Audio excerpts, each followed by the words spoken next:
So for this one, for example, so from 2.8, example number 1, we're given the function f of x is equal to, and they've already factored it for us, God bless their little hearts, x plus 3 times quantity x squared plus 1 times the quantity x minus 4 squared.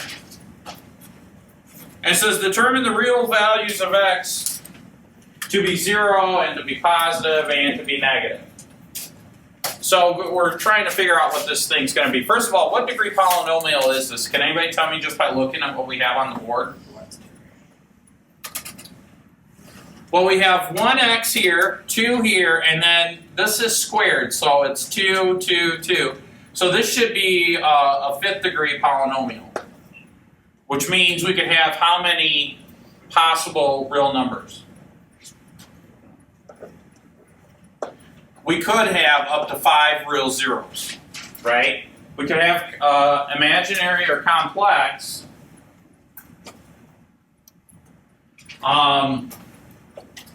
But it's possible that we could have 5 real ones. Now, how do I determine what they are? Well, we know a couple of things. We know that these, since it's already factored, I could set each one of these equal to 0. So this one could be x plus 3 equals 0. This could be x squared plus 1 equals 0. And then this one is multiplicity 2, right? This is a multiplicity thing.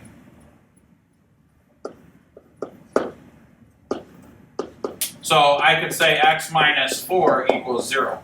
Now what that tells me is that the possible zeros are x equals 3 or minus 3 is a solution. This one would be x squared equals negative 1. So then I end up with x is equal to plus or minus the square root of negative 1. So x is equal to plus or minus I, right? Because we can't take the square root of a negative number, so it has to be I. All right? And then this one just becomes x equals 4.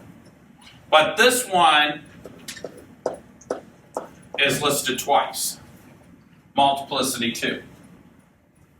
Okay? Any questions on that so far? So now what we want to do is we want to look at this thing and it says, what are the zeros? So let's go, I'm going to scroll down just a little bit. And let's list what the zeros are. So the zeros are what numbers can I plug into this equation and it'll give me 0. Well, the zeros then are x equals negative 3 and x equals 4 and x equals 4.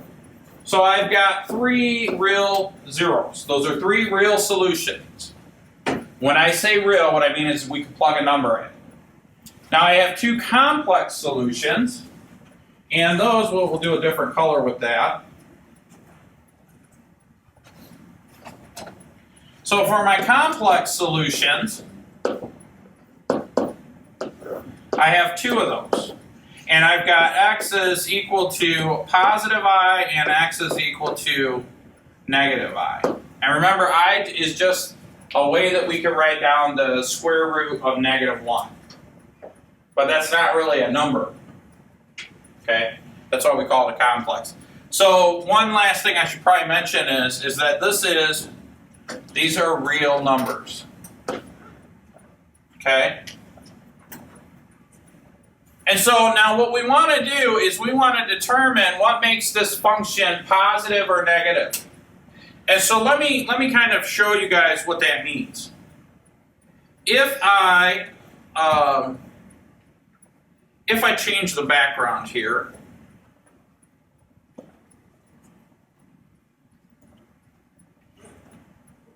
and we'll scroll down a little bit, what I'm really saying to you guys is this. All right, if I graph this thing,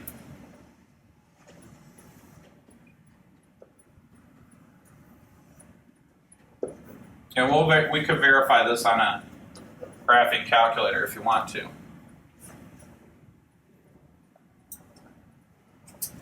it's going to cross at -3, and then at 1, 2, 3, 4, at 4. Now, it is a 5th degree polynomial, right? We have 5 solutions. Now, 5th degree polynomials normally come in from where? The top or the bottom? They normally come in from the top. So my function, or from the bottom, my function is going to come in and cross right here at x equals -3. Now, when the multiplicity, so this complex thing means it's going to do something here, and I'm not quite sure what it does there. I don't really care. But when I have a multiplicity of 2, that's an even multiplicity, what does that look like with regards to how it interacts here at x equals +4? Does it cross through? Does it touch? Because those are our 2 options. Y will equal 0 at x equals 4. Who remembers what happens when the multiplicity is an even multiplicity? Yes? Is the one where it goes by and almost touches but doesn't? It actually does touch, yeah. So we don't care what this does. We don't know what it does here, but we know that it's going to come down and touch right there and then go out.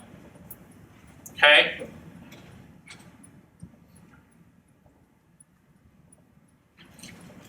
And so I could tell you right now that the y value here is negative. In between here, it'll probably be positive. And then from here to here, it'll probably be negative. Or no, wait, it's positive here, right? So we should have negative, positive, negative. So what we would like to do is verify that algebraically. All right? Now, I'm going to have to go to another screen, but we think it's negative, positive, positive. So let me go to another screen to verify that, okay? We'll just do a blank screen on that. And so what I have is, let me write down the original function. The original function was f of x is equal to x plus 3 times the quantity x squared plus 1 times the quantity x minus 4 squared. Okay? And so what we want to do is we're going to draw this number line, and we know it crosses at -3 and at 4. Now think of any number less than -3. -10. So now if I plug in -10 in here, is that going to be positive or negative? -10 plus 3 is -7, so it would be negative, right? Now if I plug the -10 in there, what happens? But I'm saying, so yeah, so when I plug in -10 here, it becomes negative. When I plug in -10 here, because the -10 is squared, it becomes positive. I don't care if the value is positive or negative.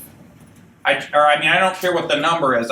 I'm only worried about if it's positive or negative. Does that make sense? And then if I plug in -10 here, what does this become? Negative, but it's squared, right? So I'd have a negative and then another negative. The negative squared becomes a positive, times a positive is positive, times a negative. What's the final result here? Negative. Okay? We're going to repeat that process. Think of a number between -3 and 4. 1. If I plug in a 1 here, I've got 1 plus 3, which is 4, which is positive, right? If I plug in a 1 here, I've got positive. If I plug in a 1 here, I've got a negative, but it ends up being squared. So I have a negative squared. What's the final result there? Positive. Okay? All right, one last time. Think of a number bigger than 4. 5. 5. If I plug in a 5 here, what does that become? Positive. If I plug in a 5 here, what does that become? Positive. If I plug in a 5 here, what does that become? Positive, and then we square the positive. So this whole thing is positive.